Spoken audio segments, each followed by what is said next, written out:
বাংলাদেশ প্রসঙ্গে আসছে এবার, কারণ বাংলাদেশে ধর্ম অবমাননার শাস্তি হবে মৃত্যুদণ্ড। আর সেই মৃত্যুদণ্ডের এবার বিধান চেয়ে নতুন করে জোরালো দাবি তুলেছে ইসলামী রাজনৈতিক দল খেলাফত মজলিস। জাতীয় সংসদের সরব জামায়াতে ইসলামীর জোট শরিক। জানবো বিস্তারিত, সঙ্গে যুক্ত হয়েছে প্রতিনিধি সৌম্য মুখোপাধ্যায়। সৌম্য, এবার মৃত্যুদণ্ডই হচ্ছে বাংলাদেশে ধর্ম অবমাননার শাস্তি, নয়া আইন প্রণয়নের দাবি তুলেছে খেলাফত মজলিস। কি জানতে পারছো? দেখো, বাংলাদেশ যে পাকিস্তানের পথে হাঁটছে সেইটি আবার নতুন করে প্রমাণ হয়ে গেল।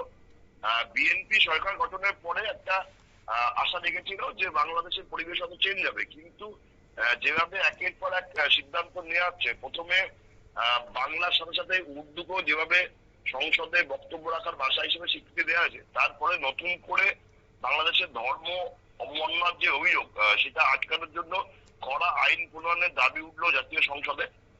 প্রধান বিরোধী দল জামায়াতে ইসলামী সহযোগী খেলাফত মজলিসের সংসদ সদস্য সাইদ উদ্দিন আহমদ হানজালা এই সংক্রান্ত প্রস্তাব এনেছেন বলেই জানা যাচ্ছে।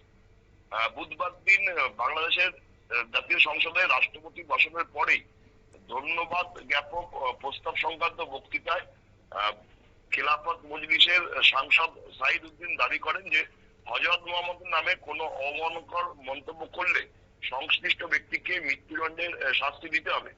যারা হযরত মুহাম্মদকে শেষ নবী হিসেবে স্বীকার করেন না তাদের বিরুদ্ধে পদক্ষেপ নেওয়ার দাবি তুলেছেন তিনি।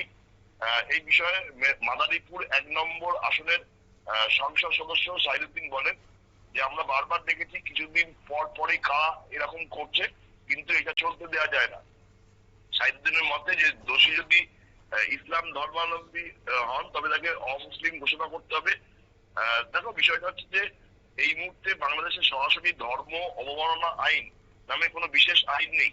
তবে 1860 সালের দণ্ডবিধি এবং তার সাইবার নিরাপত্তা আইন অনুযায়ী ধর্মীয় অনুভূতিতে আঘাত দেওয়া শাস্তিযোগ্য অপরাধ, এবং দণ্ডবিধির 295 ক এবং 298 ধারা অনুযায়ী বাংলাদেশের সংবিধানে ইচ্ছাকৃতভাবে ধর্মীয় অনুভূতিতে আঘাতের উদ্দেশ্যে কোনো মন্তব্য বা কাজের জন্য সর্বোচ্চ 2 বছর কারাদণ্ড বা অর্থদণ্ড হতে পারে। কিন্তু এইবার সেই আইনই পরিবর্তন করার দাবি করেছেন মাদারীপুরের খেলাফত মজলিসের সংসদ সদস্য সাইদুদ্দিন। তিনি পরিষ্কার বলেছেন যে যদি এবার ধর্ম অবমাননা করা হয় তাহলে কিন্তু মৃত্যুদণ্ডের সাজা দিতে হবে।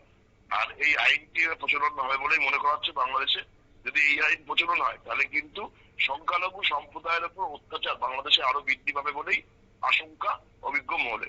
শতাব্দী।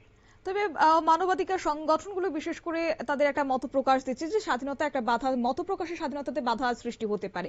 এই যে কঠোর শাস্তির প্রবর্তন করা যদি হয়, তাহলে আন্তর্জাতিক মহলে বাংলাদেশের ভাবমূর্তি কতটা প্রভাবিত হতে পারে বলে মনে করছো?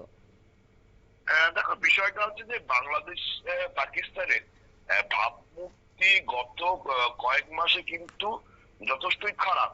বিএনপি সরকার গঠনের পরে একটা আশার আলো জেগেছিল, কিন্তু যেভাবে পরিস্থিতি তৈরি হচ্ছে তাতে কিন্তু ইউনূস সরকারের স্মৃতি ফিরছে। সেই সময় যেভাবে সংখ্যালঘুদের উপর নির্বিচারে অত্যাচার হতো সেই ঘটনায় কিন্তু আবার ঘটতে চলেছে বলেই আশঙ্কা করা হচ্ছে, এবং এবার সেই ঘটনা কিন্তু আইনি বৈধতা পাওয়ার পর করা হবে বলেই অভিযোগ বাংলাদেশের সংখ্যালঘু সম্প্রদায়ের মানুষদের। তাদের অভিযোগ যে যেটা ইউনূস সরকারের বেআইনি ভাবে হচ্ছিল সেইটাই এবার বিএনপির নেতৃত্বাধীন সরকার তারা আইনি স্বীকৃতি দিয়ে কিন্তু সেই জিনিসগুলো চালু করছে। যে বাংলাদেশ একসময় উর্দু বিরোধিতা করতে গিয়ে জন্ম হয়েছিল যে বাংলাদেশে, সেই বাংলাদেশ কিন্তু বিএনপি সরকার আসার পরে সংসদে উর্দু ভাষায় কথা বলার বিষয়টা স্বীকৃতি পেয়েছে ইংরাজির জায়গায়। এখন নতুন করে এই ধর্ম অবমাননার যে আইন সেটাও মনে করা হচ্ছে যে আইন প্রণয়ন হয়ে যাবে, এবং তাহলে কিন্তু আইনি স্বীকৃতি পেয়ে যাবে সংখ্যালঘুদের উপর অত্যাচারের বিষয়টা। ধন্যবাদ।